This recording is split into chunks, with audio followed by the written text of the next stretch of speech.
Hi, my name is Susan Senzaki, and I'm a pediatric clinical instructor here at Fresno State University.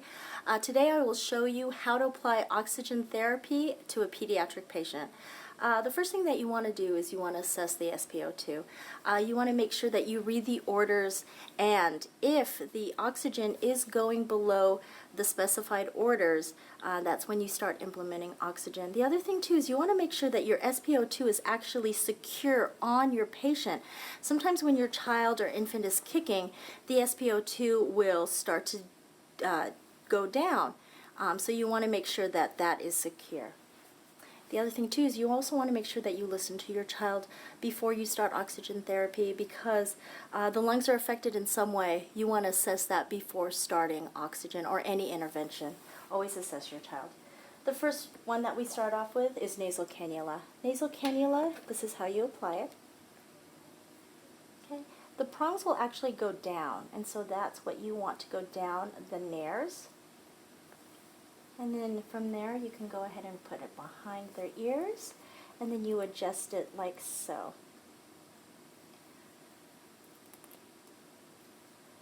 For nasal cannula, for an infant, it's usually below 2 liters. For a toddler child, it's anywhere from 1 to 4. And then for a school age and above, it's anywhere from 1 to 5 liters. Nasal cannulas are often used long term. And when you do that, you have humidification, which you would set up when you deliver nasal cannula. If your child isn't doing well on nasal cannula, the next step is called a simple mask. Now, a simple mask is actually a mask without this reservoir bag. It just looks like a mask like this. And from there you can administer 4 to 10 liters of oxygen depending on what they need. Again, you start low and you bump it up slow. You want to make sure when you're putting on a simple mask that this is covering the nose of the bridge and this is actually below the patient's chin. It's secure. You would secure it behind their head, and in this case this is actually a child or pediatric. We would need an infant mask. Okay? And the simple mask doesn't have a bag below it. It would just look like this. If your child wasn't doing well on a simple mask, the next step is called a non-rebreather. A non-rebreather gives more FiO2 of oxygen, and so same thing as a simple mask, you would apply it. But now we're giving more oxygen to the child. With a simple mask and nasal cannula, it's usually 40 to 50 FiO2.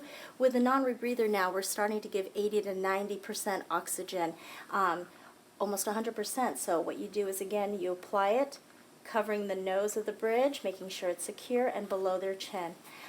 Usually at this time, this is a point where the child is desatting below 70. You're starting to see cyanosis.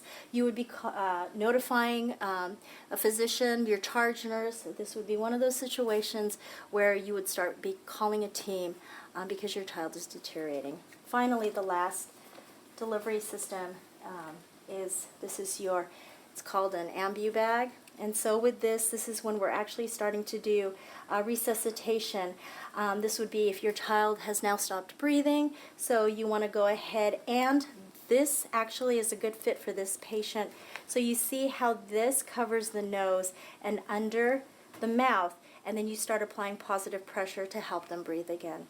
And this one you would bump it up to the full 15 liters as we're now trying to resuscitate our child. So that is how you deliver oxygen therapy for pediatric patients, and I hope you learned something today.